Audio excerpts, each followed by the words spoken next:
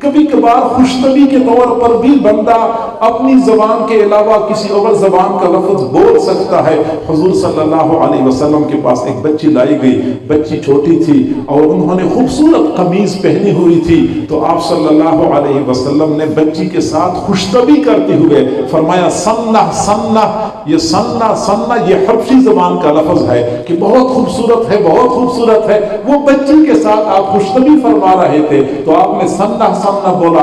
اپنے نواسے حضرت حسن رضی اللہ عنہ نے ایک مرتبہ صدقے کی کھجور منہ میں ڈالی، بیت المال کی تھی، صدقے کی کھجور تھی، تو صدقہ تو حضور خود بھی نہیں کھاتے تھے، نہ اولاد کو کھانے دیا کرتے تھے، تو آپ نے فوراً فرمایا کخ کخ کخ کخ افلا تعلمون اننا لا ناکل صدقہ، کخ کخ۔ اب یہ کخ کخ جو ہے یہ عربی زبان کا لفظ نہیں ہے، لیکن حضور نے اپنے نواسے کے ساتھ یہ لفظ بولا ہے۔ تو کبھی کبھار اگر اس طرح کا لفظ بولا جائے کہ مخاطب لوگ اس لفظ کو اچھی طرح جانتے ہیں یا خوشطبی کے طور پہ بولا جائے تو پھر تو ٹھیک ہے، لیکن اگر کوئی بندہ دوسروں کی بولی سے متاثر ہو کے اپنی پوری بولی چھوڑ کے ان کی بولی بولنا شروع کر دیتا ہے، ہمارے ہاں یہ بہت بڑی کمزوری ہے، ہینڈ واش کر دو اور ایپل فنش کر دو، ہینڈ واش کر دو اور ایپل فنش کر دو۔ اب یہ بندہ ہے نا، یہ مائیں جو ہوتی ہیں اللہ تعالیٰ معاف کرے، یہ ہماری احساسی کمتری کی دلیل ہے کہ ہم یہ سمجھتے ہیں کہ ہم تھوڑی سی انگریزی بول لیتے ہیں تو شاید ہم بھی چاند پہ چڑھ جائیں گے جس طرح کہ وہ لوگ چاند پہ چڑھ گئے ہیں۔ ہمیں چاہیے کہ اپنی ثقافت، اپنی بولی بولے۔ اگر کسی بندے کو شوق ہے کہ اپنے بچے کو میں نے کچھ سکھانا ہے تو عربی زبان کے الفاظ اپنے بچپن سے ہی بچے کے ساتھ آپ لوگ بولا کرے تاکہ بچہ شروع سے عربی کے ساتھ مانوس ہو جاتا ہے۔ لیکن یہاں تو معاملہ کچھ اور ہے، خود بھی متاثر ہوتے ہیں، ہم سمجھتے ہیں کہ شاید انگریزی کے الفاظ بولنے سے بندے کی بڑی شان بڑھ جاتی ہے، اپنے بچوں کو بچپن سے آدھی انگریزی آدھی اردو بولتے ہیں، عجیب و غریب حلیہ بگاڑ دیتے ہیں اپنی زبان کا، تو اس سے اجتناب کرنا چاہیے۔ بہرحال قرآن مجید میں یہ لفظ بولا گیا ہے، وقال مجاہد القسطاس العدل بالرومیہ، عدل قسطاس عدل کو کہتے ہیں رومی زبان میں۔ آگے پھر امام بخاری رحمۃ اللہ علیہ نے حدیث پیش کی ہے جس سے معلوم ہوتا ہے کہ بندوں کے اعمال تولے جائیں گے۔ فرمایا حضرت ابو ہریرہ رضی اللہ تعالیٰ عنہ روایت کرتے ہیں کہ حضور صلی اللہ علیہ وسلم نے فرمایا کلمتان، دو کلمے ہیں، حبیبتان الی الرحمن، جو رحمان کو بہت پیارے ہیں، رحمان کو بہت پیارے ہیں۔ اور ذہن میں سوال پیدا ہوتا ہے کہ رحمان کی شان تو بہت بلند ہے، اب جو کلمے رحمان کو پیارے ہوں گے تو وہ تو بڑے مشکل کلمے ہوں گے، ان کا پڑھنا، ان کا یاد کرنا تو بہت مشکل ہوگا۔ فرمایا نہیں، خفیفتان علی اللسان، زبان پہ بہت آسان ہے، بوڑھا آدمی بھی یاد کر سکتا ہے، چھوٹا بچہ بھی یاد کر سکتا ہے، ان کلمات کو پڑھنا، ان کو یاد کرنا کوئی دشوار نہیں ہے۔ اچھا، پھر ذہن میں سوال پیدا ہوتا ہے کہ جب یہ اتنے آسان ہیں تو ان کا تو اجر بھی کم ہوگا، ثواب بھی کم ہوگا۔ فرمایا نہیں، ثقیلتان فی المیزان، میزان کے ترازو میں بہت بھاری ہوں گے۔ یہاں سے وہ بات ثابت ہو گئی نا کہ میزان کا ترازو بھی ہوگا اور اس میں باقاعدہ کلمات تولے جائیں گے، یہ کلمات بھاری ہوں گے۔ وہ کون سے دو کلمات ہیں؟ سبحان اللہ و بحمدہ، ایک تو یہ کلمہ ہے، اور سبحان اللہ العظیم یہ دوسرا کلمہ ہے۔ یہ دو کلمات ہیں جو بہت بھاری ہیں۔ حضور صلی اللہ علیہ وسلم نے فرمایا جو بندہ 100 مرتبہ یہ کلمات پڑھ لیتا ہے اللہ تعالیٰ اس کے تمام گناہوں کو معاف کر دیتے ہیں، بے شک اس کے گناہ سمندر کی جھاگ کے برابر کیوں نہ، گناہ معاف ہو جاتے ہیں۔ ویسے بھی یہ تسبیح اور تحمید ہے، سبحان اللہ و بحمدہ، سبحان اللہ میں تسبیح ہے و بحمدہ میں تحمید ہے۔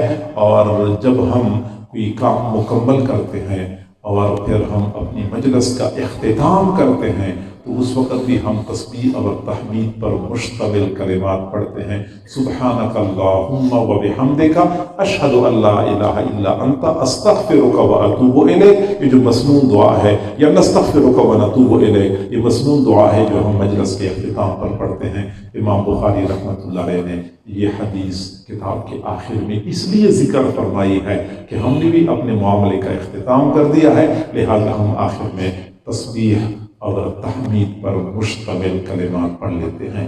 اور کسی بھی کام کے اختتام میں تسبیح اور تحمید کا فائدہ یہ ہوتا ہے کہ میں نے یہ کتاب لکھی ہے اور ممکن ہے کہ اس کتاب میں کوئی کمی کوتاہی ہو چکی ہو، کوئی کمی رہ گئی ہو، تو اگر کوئی کمی ہے تو یہ میری ہے۔ اللہ تعالیٰ تمام کمی سے، عیوب سے پاک ہے، سبحان اللہ، پاک ہے، پاک ہے۔ اور اگر اس کتاب میں کوئی خوبی آپ کو نظر آئی ہے تو وہ خوبی میری نہیں ہے، وہ خوبی اللہ کی ہے، وَبِحَمْدِهِ، یہ خوبیاں اور محامد اللہ کے ہیں۔ کتاب کے اندر اگر کوئی کمی ہے تو وہ میری ہے، کوئی عیب ہے تو وہ میرا ہے، اگر کوئی خوبی ہے تو وہ اللہ کی ہے۔ اور اسی کو بندگی کہتے ہیں کہ بندہ عیوب کو اپنی طرف منسوب کرے، کمالات اور خوبیوں کو اللہ کی طرف منسوب کرے۔ حضرت ابراہیم علیہ السلام سے نمرود نے کہا کہ اپنے رب کا تعارف کرا دو، اپنے رب کا تعارف کرا دو۔ فرمایا کہ میرا رب کون ہے؟ الذی یطعمنی ویسقین واذا مرضت فہو یشفین، میرا رب مجھے کھلاتا ہے، مجھے پلاتا ہے، جب میں بیمار ہو جاتا ہوں تو وہ مجھے شفا دیتا ہے۔ اچھا، مجھے کھلاتا ہے، مجھے پلاتا ہے، کھلاتا اللہ ہے، پلاتا اللہ ہے، شفا اللہ دیتا ہے، بیمار کون کرتا ہے؟ بیمار بھی تو اللہ ہی کرتا ہے، بیمار بھی تو اللہ ہی کرتا ہے۔ ابراہیم علیہ السلام نے یہ نہیں فرمایا کہ مجھے کھلاتا ہے، مجھے پلاتا ہے، مجھے بیمار کرتا ہے، پھر مجھے شفا دیتا ہے، نہیں، فرمایا کہ اللہ کھلاتا ہے، مجھے پلاتا ہے، جب میں بیمار ہو جاتا ہوں تو وہ مجھے شفا دیتا ہے۔ وہ بیماری کی نسبت اپنی طرف کی ہے، کھلانے پلانے اور شفا کی نسبت اللہ کی طرف کی ہے کہ عیب نقص یہ میرا ذاتی ہے اور صفات و کمالات یہ اللہ کے ہیں، یہ اصل بندگی ہے۔ لہٰذا امام بخاری فرماتے ہیں کہ سبحان اللہ، کتاب میں کوئی خامی ہے، کوئی عیب ہے، یہ اللہ کا نہیں ہے۔ اللہ تعالیٰ تمام تر عیوب سے پاک ہے۔ اگر کوئی خوبی ہے وَبِحَمْدِهِ، تمام تر محامد یہ اللہ کے ہیں، یہ پھر میرے ذاتی نہیں ہے، اسی کو بندگی کہتے ہیں۔ بہرحال کتاب کی آخری حدیث آپ لوگوں نے سماعت فرمائی ہے۔ وہ بیٹیاں جنہوں نے اپنا تعلیمی سلسلہ مکمل کیا ہے، وہ بیٹیاں مبارکباد کی مستحق ہیں، ان کے سرپرست بھی مبارکباد کی مستحق ہیں، خاص طور پہ اہل ادارہ ہمارے محسن حضرت مولانا خلیل الرحمن انوری صاحب دامت برکاتہم العالیہ، اور ان کے صاحبزادگان جن کے شب و روز کی کوششوں اور کاوشوں سے یہ سلسلہ چل رہا ہے، یہ سارے حضرات مبارکباد کے مستحق ہیں۔ اس طرح کا سلسلہ جب مکمل ہو جاتا ہے تو لوگ ایک دوسرے کو مبارکباد دیتے ہیں۔ مبارکباد بھی ٹھیک ہے، لیکن جو اہل اللہ ہوتے ہیں وہ ایسے موقع پر فکر مند ہوتے ہیں کہ معلوم نہیں ہماری ان کوششوں کو اللہ نے قبول کیا ہے یا نہیں کیا ہے، ہماری ان کاوشوں کو اللہ نے قبول کیا ہے یا نہیں کیا، یہ پھر ان کو فکر ہوتی ہے۔ لہٰذا یہ فکر بھی ہمیں دل و دماغ میں رکھنی چاہیے کہ ہم نے کوششیں تو بہت کی ہیں، ہماری یہ کوششیں اللہ کے ہاں قبول ہیں یا نہیں ہیں، کیونکہ کئی مرتبہ اللہ تعالیٰ بندوں کو کام پہ لگا لیتا ہے لیکن قبول نہیں کرتا۔ اللہ کام لیتا ہے، کوششوں کو قبول نہیں کرتا۔ حضرت مدنی رحمۃ اللہ علیہ، بس میں آخری بات عرض کر کے موضوع کو مکمل کرتا ہوں۔ حضرت مدنی رحمۃ اللہ علیہ فرماتے ہیں کہ ہم مالٹا کی جیل میں تھے اور حکومت وقت نے ہمیں اپنے موقف سے ہٹانے کے لیے پورا زور لگایا، لیکن ہم اپنے موقف پہ ڈٹے ہوئے تھے۔ آخرکار حکومت نے اعلان کر دیا کہ جیل کے جتنے قیدی ہیں سب کو پھانسی پہ چڑھا دیا جائے۔ جب ہمیں یہ خبر پہنچی تو ہم تو خوشی منانے لگے، ایک دوسرے کو مبارکباد دے رہے تھے کہ چلو یہ جان اللہ کے لیے چلی جائے گی، ہمیں شہادت کی موت نصیب ہو جائے گی۔ ہم بڑے خوش تھے۔ فرماتے ہیں کہ میں خوشی اپنے استاد حضرت شیخ الہند رحمۃ اللہ علیہ کے کمرے میں گیا